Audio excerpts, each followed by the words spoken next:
हरिओम। आनंद सांडिल्य के YouTube channel पर सभी दर्शकों का हार्दिक स्वागत करते हैं। दर्शकों, आज बताएंगे दुर्गा सप्तशती के बारे में। वैसे तो दुर्गा सप्तशती एक सिद्ध ग्रंथ है। इसका प्रत्येक मंत्र बहुत ही महत्वपूर्ण है, जो बहुत ही हमारे जीवन में महत्वपूर्ण है, क्योंकि यह सभी प्रकार की सिद्धियों को देने वाला है। और दुर्गा सप्तशती एक 700 श्लोकों का एक ग्रंथ है, जिसमें महामाई का गुणगान किया गया है और महामाई की कृपा बताई गई है। इस ग्रंथ द्वारा हम अनेक कार्य को सिद्ध कर सकते हैं। यदि हम दुर्गा सप्तशती का पाठ करने के उपरांत दिन में यदि यज्ञ करते हैं, तो यह ग्रंथ सात्विक विधि से चलता है। महामाई की सात्विक कृपा प्राप्त होती है। और यदि इसको रात्रि में करते हैं, तो यह सिद्ध ग्रंथ महामाई का तामसिक प्रवृत्ति में चलता, तांत्रिक क्रिया में चलता है। जैसा भी भक्त जो भी मनोकामना चाहता है और जिसके मन में जैसे विचार हैं, यह उसी के अनुसार ही उसको फल देता है। यदि इस ग्रंथ का वैसे भी एक भी श्लोक हर रोज बोल लिया जाए, तो हमारे जीवन में अनेक शुभ परिवर्तित होने वाले होते हैं। अनेक जीवन में खुशियां मिलती हैं। पुत्र चाहने वाले को पुत्र प्राप्त होता है, धन चाहने वाले को धन प्राप्त होता है, विद्या चाहने वाले को धन विद्या की प्राप्ति होती है। अनेक प्रकार के सुख और वैभव शांति देने वाला यह ग्रंथ है। और यदि हम विशेष किसी कामना के लिए इसका पाठ करें, तो आपको बताएंगे प्रत्येक पाठ के द्वारा हम क्या क्या सिद्ध कर सकते हैं, क्या क्या प्राप्त कर सकते हैं। तो सबसे पहले प्रथम अध्याय की बात कर लेते हैं। प्रथम अध्याय भगत की हर प्रकार की चिंता मिटाने के लिए होता है। यदि आपने किसी भी प्रकार की कोई चिंता है, तो उसको मिटाने के लिए दुर्गा सप्तशती के प्रथम पाठ का जो हवन करें, यज्ञ करें, आपकी जो चिंताएं हैं वो दूर होंगी। और दुर्गा सप्तशती के दूसरे अध्याय से किसी भी प्रकार का मुकदमा, झगड़ा आदि में विजय पाने के लिए, यदि आपका लंबे समय से किसी के साथ मुकदमा चला हुआ है और आपने विजय प्राप्त करनी है, तो आप दुर्गा सप्तशती का दूसरा पाठ या तो प्रतिदिन करें और अष्टमी और नवमी और चतुर्दशी के दिन इसका हवन करें। निश्चय ही आपको विजय प्राप्त होगी। अब बात कर लेते हैं तीसरे अध्याय की, दुर्गा सप्तशती के तीसरे अध्याय की। तीसरा अध्याय शत्रु से छुटकारा पाने के लिए होता है। यदि हमारे बहुत से शत्रु हैं, यदि आपने उन शत्रुओं से छुटकारा पाना है, तो दुर्गा सप्तशती के तीसरे अध्याय का पाठ करें। कुछ दिनों में आपको जो शत्रु से भय है वो दूर हो जाएगा। और चतुर्थ अध्याय दुर्गा सप्तशती का, यदि आपने महामाई की भक्ति लेनी है, शक्ति लेनी है, यदि महामाई के भक्ति में डूबना है, इसकी भक्ति में भाव विभोर होना है, या मां के दर्शन की अभिलाषा है तो चतुर्थ अध्याय का पाठ करें। भक्ति, शक्ति तथा दर्शन के लिए चतुर्थ अध्याय का पाठ कर सकते हैं। निश्चय ही माँ माई की आपको भक्ति प्राप्त होगी और माँ माई के दर्शन होंगे।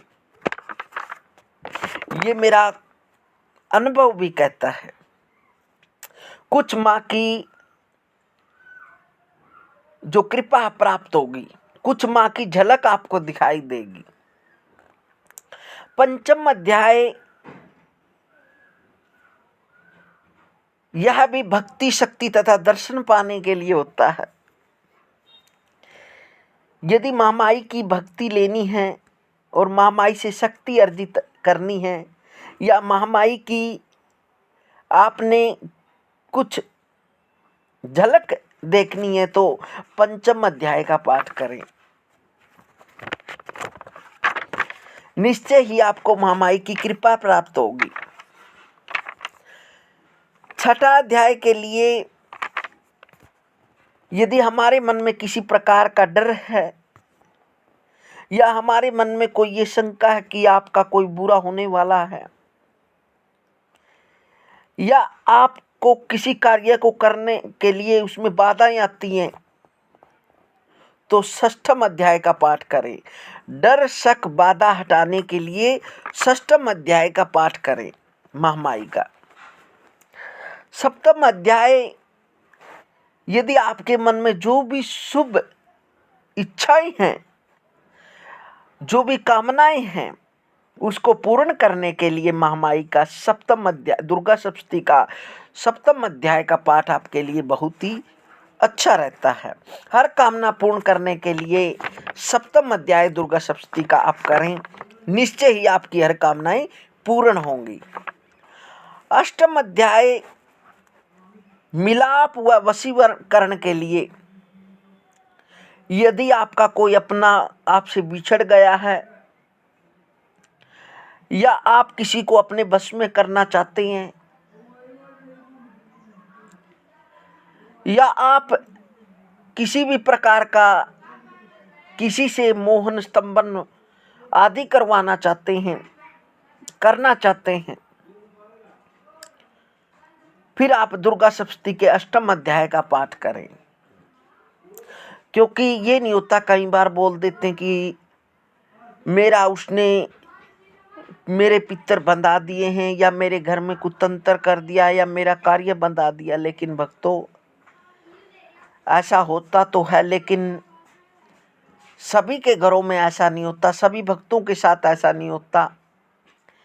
ये हमारे कर्मों का फल होता है, ये हमारे समय होता है, ये हमारा समय होता है। हमारे को समय ने ही कुछ ऐसा हमारे मन में डाल दिया, हमारे मन में विचार उत्पन्न कर दिया, ऐसी नेगेटिविटी कर दी कि आपके मन में बुरे विचार आएंगे कि मेरे घर पर, मेरे कार्य पर, मेरी फैक्ट्री पर, मेरे कारोबार पर किसी ने तंत्र कर दिया, मेरे भाई बंधु ने कर दिया या मेरे मित्र ने कर दिया या मेरे सगे ने कर दिया, तो आपके ऐसे विचार आएंगे। लेकिन ऐसा नहीं होता। जब महामाई की कृपा हो जाती है तो तब आपके मन में जो भय हो या आपको लगता कि आप पर कोई तंत्र कर दिया है तो निश्चय ही महामाई उसको भी दूर करती है। मिलाप व वशीकरण के लिए अष्टम अध्याय का पाठ करें दुर्गा सप्तशती का, निश्चय ही आपको लाभ प्राप्ति होगी। नवम अध्याय गुमशुदा की तलाश, हर प्रकार की कामनाएं पुत्र आदि के लिए। यदि आपको पुत्र की, वैसे तो हर इंसान की इच्छा होती है कि उसके घर में एक पुत्र रत्न, एक पुष्प खिले अच्छा,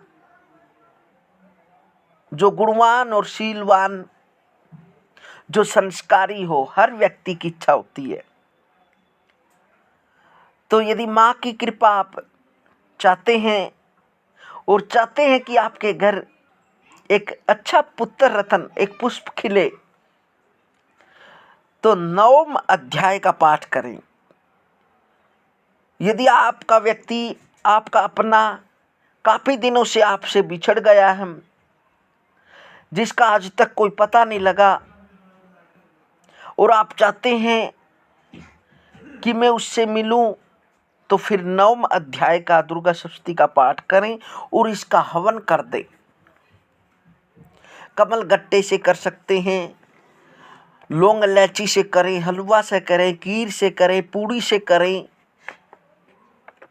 बेलपत्र से करें, जायफल से करें, लौंग इलायची से करें, इंद्रजों से करें, दाख से करें,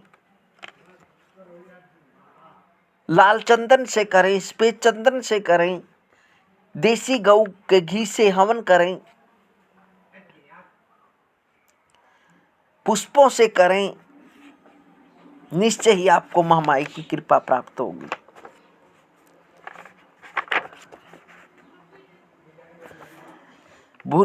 एकादश अध्याय व्यापार व सुख संपत्ति की प्राप्ति के लिए, यदि आप चाहते हैं कि आप व्यापार में अनेक प्रकार की उन्नति प्राप्त करना चाहते हैं, या आपका कोई व्यापार रुक गया है, या व्यापार में घाटा हो गया है, या आपके घर में सुख संपत्ति या सुख शांति नहीं है, या आपके घर लक्ष्मी नहीं ठहरती,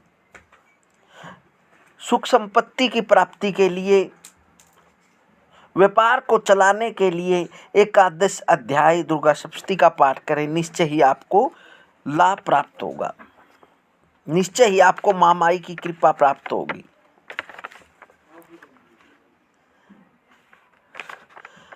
द्वादश अध्याय मान सम्मान तथा लाभ प्राप्ति के लिए, यदि आप ख्याति चाहते हैं, ऐश्वर्य चाहते हैं, या आप इज्जत चाहते हैं, या आप मान सम्मान चाहते हैं, या कोई राजनीति का आपका विषय है, यदि राजनीति में आप तरक्की करना चाहते हैं, तो आप द्वादश अध्याय दुर्गा सप्तमी का पाठ करें, निश्चय ही आपको लाभ प्राप्त होगा।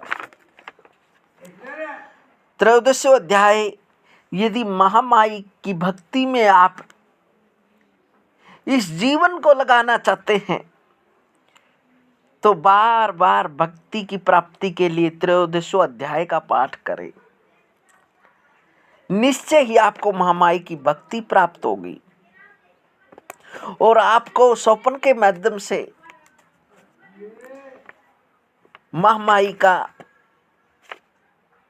स्वरूप दिखाई देगा, या कुछ झलक दिखाई देगी। यह आपको दुर्गा सप्तमी के ग्रंथ जो 700 श्लोकों का, आपको 13 अध्यायों का फल बताया कि किसके करने से क्या क्या प्राप्त होता है।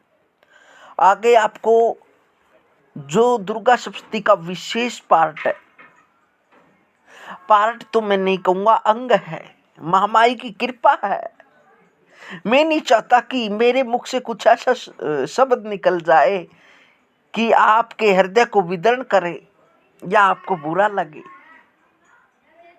मैं तो यही चाहता हूं कि सभी पर महामाई की कृपा प्राप्त हो, जगत जननी की कृपा प्राप्त हो। एक ऐसा रहस्य लेकर अगली वीडियो में आपके सामने आएंगे, सिद्ध कुंजिका स्तोत्र, जो महामाई की असीम कृपा से भरा हुआ है,